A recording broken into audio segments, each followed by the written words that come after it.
नमस्कार दोस्तों, आप देख रहे हैं गोनारद.com। आज मैं आपको आमलकी एकादशी की कहानी सुनाने जा रहा हूँ।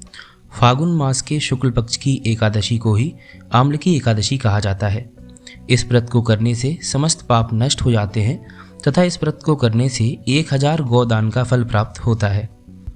पुराने समय में यह कहानी धर्मराज युधिष्ठिर के पूछने पर श्री कृष्ण ने उन्हें सुनाई थी और श्री कृष्ण ने उन्हें बताया था कि वशिष्ठ जी ने यही कहानी राजा मंधाता को सुनाई थी।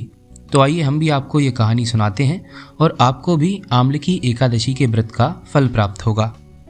राजा मंधाता बोले कि हे वशिष्ठ जी, यदि आप मुझ पर कृपा करें तो किसी ऐसे व्रत की कथा कहिए जिससे मेरा कल्याण हो।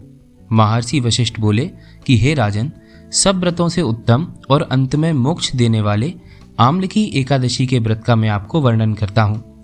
यह एकादशी फाल्गुन माह के शुक्ल पक्ष में होती है, जिसकी कथा इस प्रकार है। एक वैदेश नाम का नगर था, जिसमें ब्राह्मण, क्षत्रिय, वैश्य और शूद्र चारों वर्ण आनंद सहित रहते थे। उस नगर में सदैव वेद ध्वनि गूंजा करती थी तथा पापी, दुराचारी तथा नास्तिक लोग उस नगर में नहीं थे। उस नगर में चैत्रथ नाम का चंद्रवंशी राजा राज्य करता था।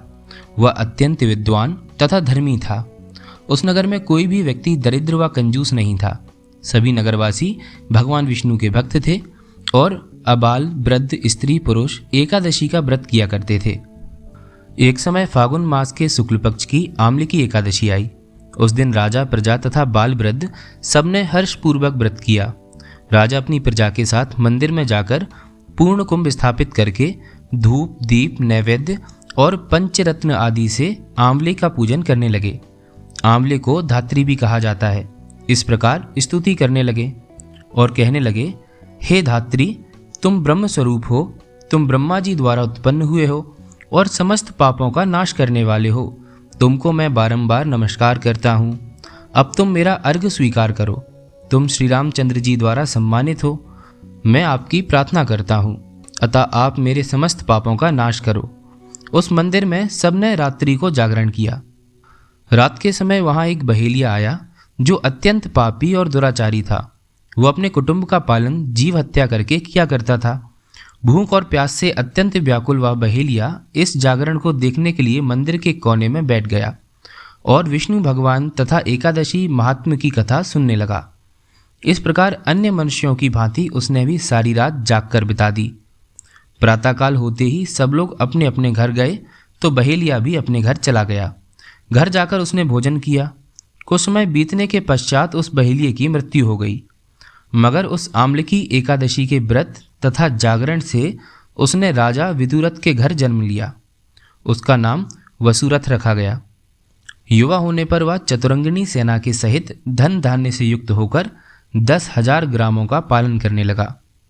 वह तेज में सूर्य के समान, कांति में चंद्रमा के समान, वीरता में भगवान विष्णु के समान और क्षमा में पृथ्वी के समान था। वह अत्यंत धार्मिक, सत्यवादी, कर्मवीर और विष्णु भक्त था। वह प्रजा का समान भाव से पालन करता था। दान देना उसका नित्य कर्तव्य था। एक दिन राजा शिकार खेलने के लिए गया।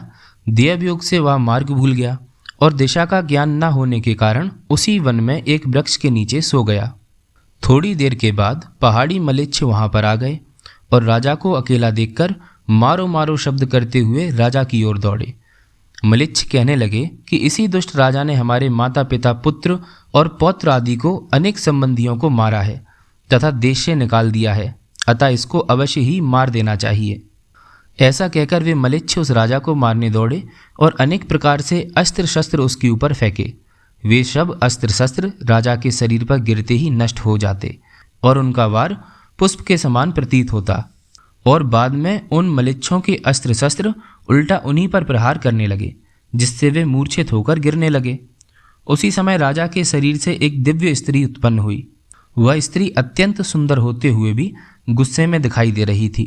उसकी आंखों से लाल लाल अग्नि निकल रही थी, जिससे वह दूसरे काल के समान प्रतीत हो रही थी। वह स्त्री मलेच्छों को मारने दौड़ी और थोड़ी ही देर में उसने सब मलेच्छों को काल के गाल में पहुंचा दिया। जब राजा सोकर उठा तो उसने मलेच्छों को मरा हुआ देखकर कहा कि इन शत्रुओं को किसने मारा है? इस वन में मेरा कौन हितैषी रहता है? वह ऐसा विचार कर ही रहा था कि आकाशवाणी हुई। हे राजा, इस संसार में विष्णु भगवान के अतिरिक्त और कौन तेरी सहायता कर सकता है। इस आकाशवाणी को सुनकर राजा अपने राज्य में आ गया और सुखपूर्वक राज्य करने लगा। महर्षि वशिष्ठ बोले कि हे राजन, यह आम्लकी एकादशी के व्रत का ही प्रभाव था।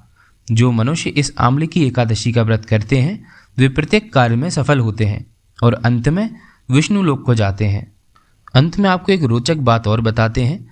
आम्लकी एकादशी को ही ब्रज में रंगभरनी एकादशी, श्रीनाथ द्वारा में कुंज एकादशी तथा खाटू नगरी में खाटू एकादशी के नाम से भी जाना जाता है और इस एकादशी में आंवले के पेड़ की पूजा की जाती है। तो दोस्तों, अन्य व्रत कथाओं के लिए आप सब्सक्राइब करें हमारे चैनल को, देखते रहें गो नारद, बनाएं